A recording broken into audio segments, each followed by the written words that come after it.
ഇന്ന് എന്നാ പരിപാടി എന്ന് ചോദിച്ചാൽ ഇങ്ങനെയൊക്കെ കേട്ടോ ഇവിടുത്തെ ഓരോ സാധനം ട്രൈ ചെയ്യുന്നത്. എനിക്കൊരു ബെസ്റ്റ് ഫ്രണ്ട് ഉണ്ട് കേട്ടോ, സാമുവൽ എന്ന് പറഞ്ഞിട്ട്.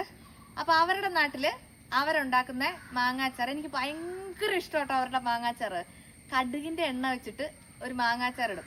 അപ്പോൾ അതിൻ്റെ ഒരു ട്രയൽ റണ്ണാണ് ഇവിടെ നടന്നുകൊണ്ടിരിക്കുന്നത്. പക്ഷെ ഒരു ദിവസം കൊണ്ട് 2 ദിവസം കൊണ്ടൊന്നും ആവില്ല.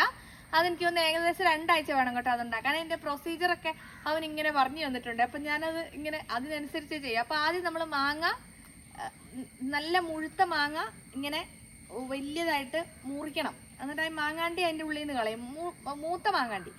എന്നിട്ട് അത് കട്ട് ചെയ്തിട്ട് നമ്മുടെ പോലെ ചെറിയ ചെറിയ മാങ്ങ കഷ്ണാക്കുമല്ലോ, വലിയ വലിയ കഷ്ണാക്കിയിട്ടാണ് ഇടുന്നത്. പക്ഷെ ഭയങ്കര ടേസ്റ്റ് കേട്ടോ അച്ചാർ കഴിക്കാൻ വേണ്ടിയിട്ട്.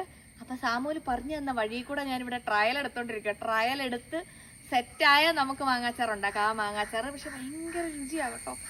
അപ്പം ഞാൻ കുറച്ച് മാങ്ങ ഇത് കണ്ടോ കഷ്ണാക്കിയിട്ടുണ്ട്. പക്ഷെ ഈ പണി ഞാൻ മുറിച്ചാൽ മുറിയില്ലാത്തത് കൊണ്ട് ഈ സാധനത്തിന് അപ്പൻ്റെ ഹെൽപ്പ് അത്യാവശ്യമാണ്. എന്നിട്ട് ഇതുണ്ടല്ലോ, അവൻ എന്നോട് പറഞ്ഞ എന്നാന്ന് ചോദിച്ചാൽ ഇതിൻ്റെ ഈ മാങ്ങാണ്ടി അങ്ങ് പോയി കഴിയുമ്പോൾ ഇവിടെയുള്ള സാധനമില്ലേ, ഇത് അങ്ങനെ തന്നെ വെച്ചിട്ടുണ്ടെങ്കിൽ കഴിക്കും. അതുകൊണ്ട് ഇത് നന്നായിട്ട് വെള്ളത്തിലേക്ക് ഇടണം നമ്മൾ മുറിച്ചിട്ട്. കഴിക്കുകയും ചെയ്യും, കളറും മാറിപ്പോവും.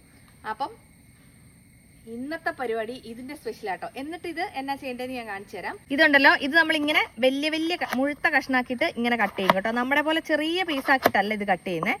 വലിയ വലിയ മാങ്ങയായിട്ട് ഇങ്ങനെ കട്ട് ചെയ്തത്. പക്ഷെ നല്ല സമയം എടുക്കുന്ന പരിപാടിയാണ്. എത്ര ദിവസം എന്നറിയാം, 2 ആഴ്ച എന്നൊക്കെ പറയുമ്പോൾ ഒരു ഭാഗാച്ചാർ ഇടാൻ വേണ്ടി 2 ആഴ്ച നമ്മൾ വെയിറ്റ് ചെയ്യണ്ടേ. അതാണ് ഒരു ക്ഷമയില്ലാത്ത കേട്ടോ. ഇങ്ങനെ മുറിക്കും.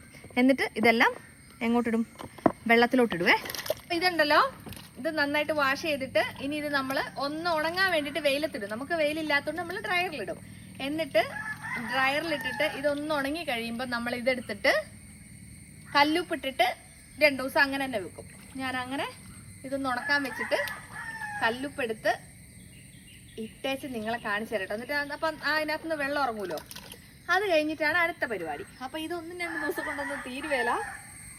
ഒരു പുതിയ പരിപാടി ഇങ്ങനെ തുടങ്ങിയപ്പോൾ ഒരു രസം നിങ്ങളോട് പറയാൻ വേണ്ടി. ഇതാരും ഇപ്പോൾ ചോദിക്കരുത് കേട്ടോ. ഇത് ഉണ്ടാക്കി കഴിഞ്ഞിട്ട് ഞാൻ സക്സസ് ആയാൽ ഞാൻ പറയാം കേട്ടോ. നമുക്കിത് ഉണ്ടാക്കി നോക്കണേ. അപ്പോൾ എന്താ, അപ്പോൾ അടയൊന്നുമില്ല. ഇതൊക്കെയാണ് ഇന്നത്തെ കലാപരിപാടി. വേറെന്താ പറയാനുള്ളത്? അയ്യോ, എന്തൊക്കെയോ വെള്ളത്തരമായി പോകും പറഞ്ഞു കഴിയുമ്പോൾ. അപ്പം ഞാൻ പോയിട്ട് ഇത് ഉണക്കാൻ വെക്കട്ടെ കേട്ടോ. Bye bye.